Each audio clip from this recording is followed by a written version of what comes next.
তারেক রহমান, ডাকনাম পিনু। জিয়া পরিবারের দুর্নীতির কথা আলোচনা করলে সবার আগে আসে তারেক রহমানের নাম। 2001 সালে 34 বছর বয়সে রাজনীতিতে নাম লেখান জিয়া পরিবারের এই সদস্য। কিন্তু রাজনীতিতে পা দেওয়ার মাত্র 1 বছরের মাথায় তার বিরুদ্ধে ক্ষমতার অপব্যবহার ও একের পর এক দুর্নীতির অভিযোগ উঠতে শুরু করে। একটি দুটি নয়, তার বিরুদ্ধে অভিযোগ শত শত। তারেক জিয়ার সীমাহীন দুর্নীতি কল্পকথাকেও হার মানিয়েছিল 2001 থেকে 2006 সালে। তারেক রহমানের বিরুদ্ধে অভিযোগ 2001 থেকে 2006 সালে খালেদা জিয়া প্রধানমন্ত্রী থাকলেও দেশে অঘোষিত রাজত্ব করেছেন তারেক জিয়া। এ সময় তিনি ঢাকার বনানীর হাওয়া ভবন নামের একটি ভবন থেকে সরকার পরিচালনা করে 2 হাতে দুর্নীতি করে কোটি কোটি টাকা বিদেশে পাচার করেছেন। হাওয়া ভবনে বসেই দেশের প্রতিটি মন্ত্রণালয়ের কাজের 10% কমিশন নিতেন তারেক রহমান। তখন অনেকেই তারেক রহমানের নাম দিয়েছিলেন মিস্টার 10%।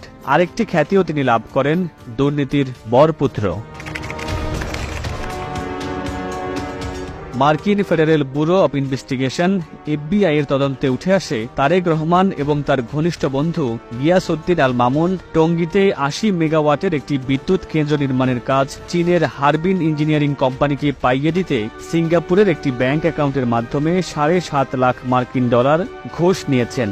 2016 সালে বাংলাদেশের উচ্চ আদালত মানি লন্ডারিং এর অপরাধে তারেক রহমানকে 7 বছর জেল এবং 20 কোটি টাকা জরিমানা করেছে।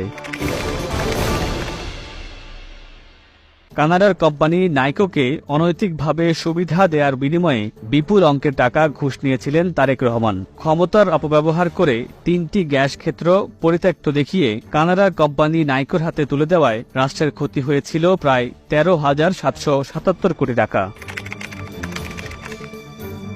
প্যারাডাইস পেপারের সূত্রে জানা যায়, তারেক জিয়া 2004 এবং 2005 সালে কেইম্যান আইসল্যান্ড এবং বারমুডায় $2 মিলিয়ন বিনিয়োগ করেন। প্যারাডাইস পেপার কেলেঙ্কারিতে তারেক রহমান ছাড়াও তার স্ত্রী জোবাইদা রহমান, বেগম জিয়ার ছোট ভাই শামীম ইস্কান্দার ও তার স্ত্রী এবং বেগম জিয়ার ছোট ছেলে আরাফাত রহমান কোকোর স্ত্রী শর্মিলা রহমানের নাম উঠে এসেছে।